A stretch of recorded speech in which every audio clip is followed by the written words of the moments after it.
Hi, this is C again. So, paradox. Just take a look at the human face, for example. We have the eyes of a predator, but not the teeth of a predator.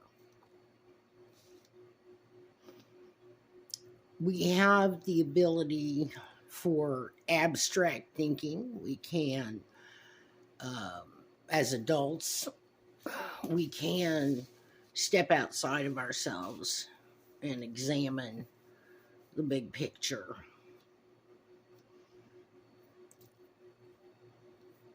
So there are a lot of things that are working against us.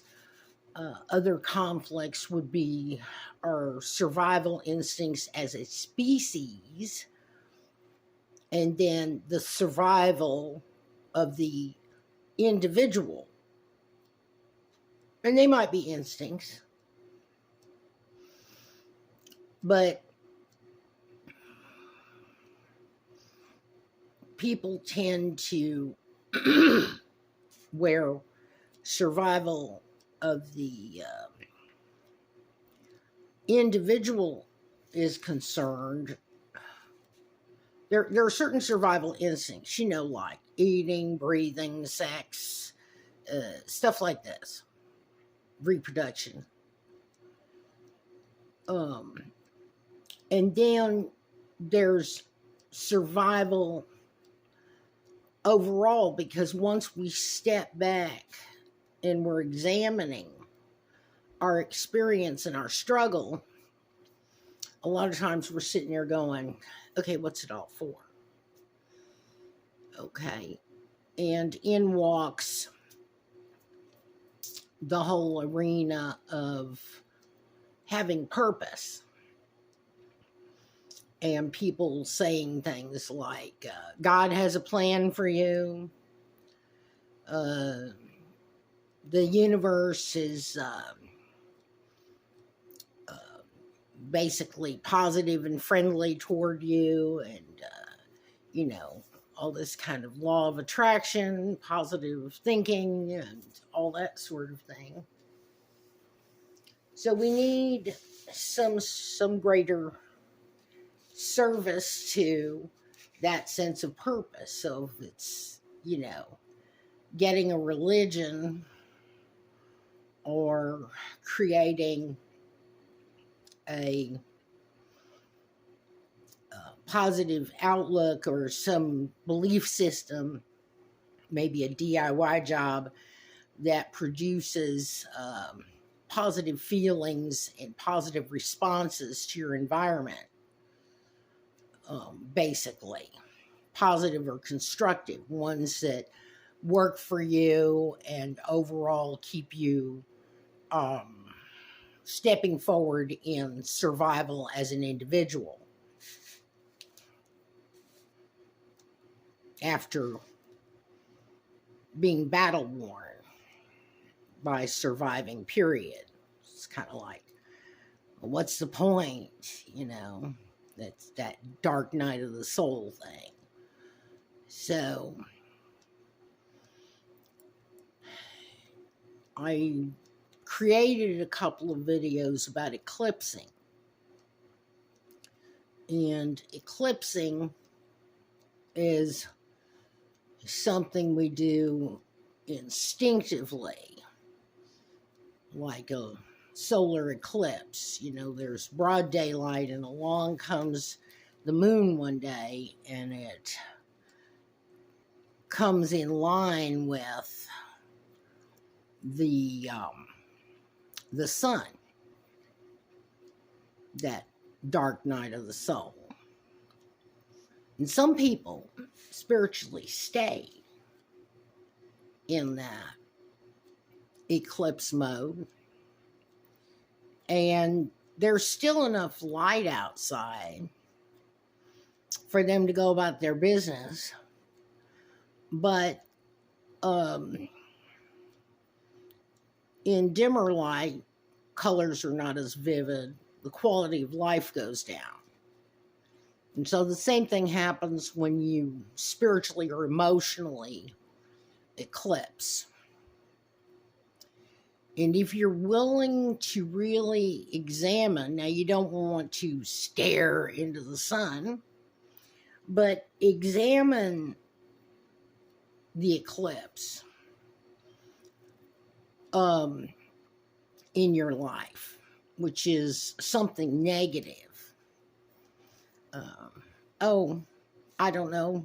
Let's just look at something really popular that people, an eclipse in the United States was hatred of Trump. And instead of examining that and asking themselves, why do I feel so strongly about somebody I don't know? Why do I think that I know that person? Why do I mean, if you look at it now, retrospectively, he didn't do anything of any consequence, period. Just like all the other presidents have not done anything of any real consequence. And so, from this perspective, you begin to get a clue that it was a personal negative mirroring going on. He personified, embodied things that we hate about people. And meanwhile, people are actively acting toward him the way they're privately bullying the bully within their homes with their friends, right? Behind his back, right?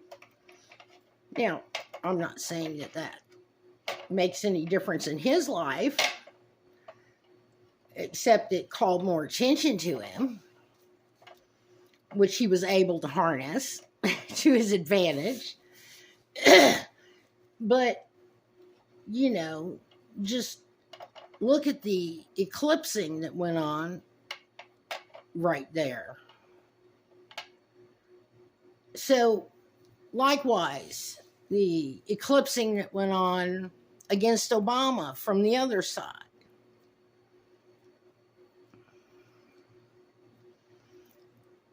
Same thing, different character. The dynamic was the same.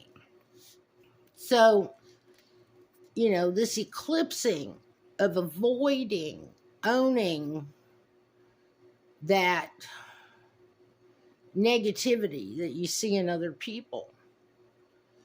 And it actually stimulating negative behavior in you. Like bad gossip on a daily basis,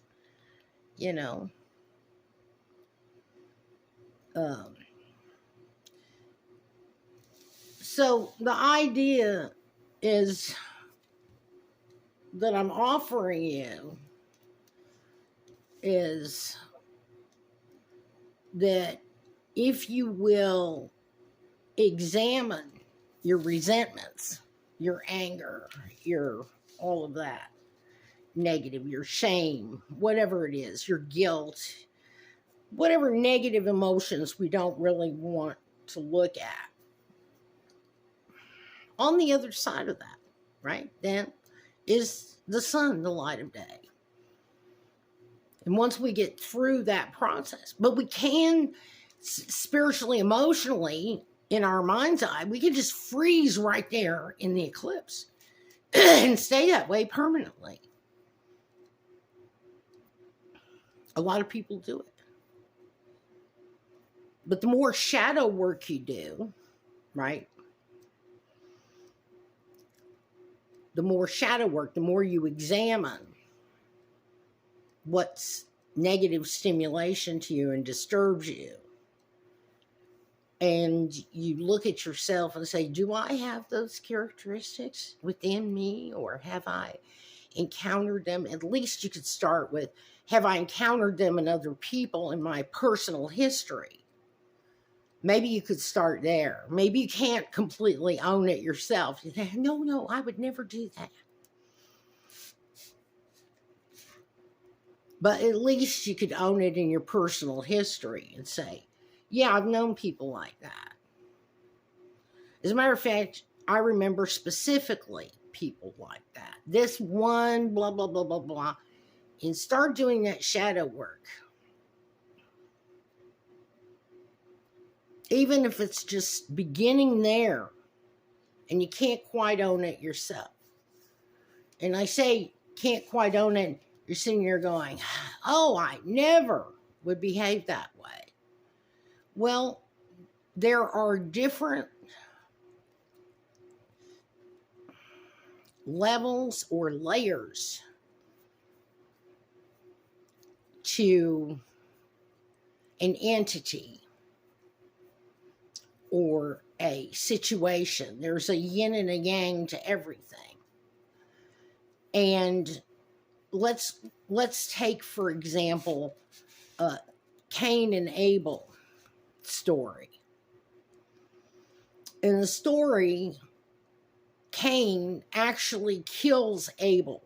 So in the material world, he actually kills his brother over jealousy. Now, you say, well, I'd never do anything like that. No, but maybe spiritually you would. And your brain really doesn't know the difference. And you could be murdering over and over again, spiritually or emotionally, another person and not owning it.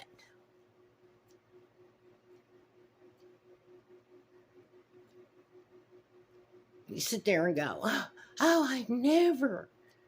And yet you do on a different level of existence. That level of existence of the emotional realm. You're trying to change in someone else externally, right? Someone else is out in the external world, not in your internal world.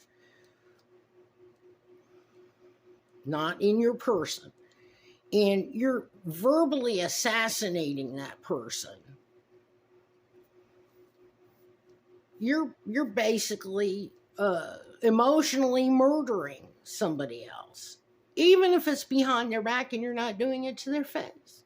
It never says in the Bible that Cain stabbed him in the back when he wasn't looking, or he went right at him face to face. It just says he killed him. So, you know, and then you could say, well, you know, I would never say that to someone's face. But just doing it behind their back, do you think that they don't pick up on the vibes? That they don't pick up on your attitude? You know? Maybe it just takes them longer to figure out that they've been assassinated by you over and over again.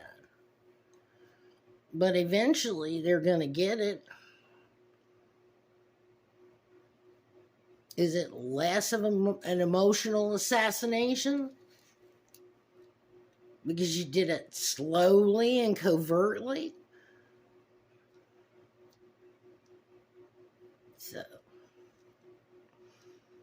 you made him the butt of the joke. You know, I remember being in the car, for example, with my father-in-law, and he was behind the wheel. I'm in the back seat with my daughter, my husband on the other side.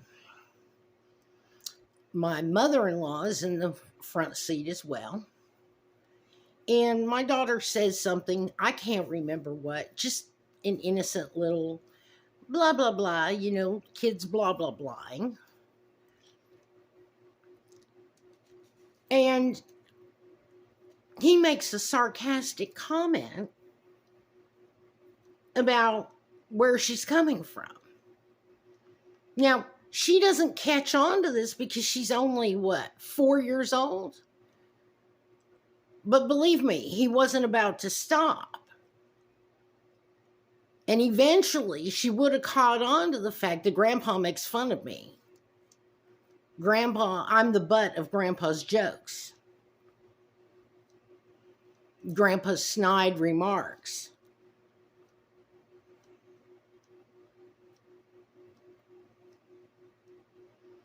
Now, he had a job he was very social in. He worked his way up. He was, people liked him. He was a member of, the church community, and, a lot of people respected him, and, all that stuff. Meanwhile, the dirty, nasty secret is he makes fun of little kids and makes them the butt of jokes. And he's ha-ha-haing it up with his wife sitting there. And she's going along with it. And nobody's calling him on it, except me.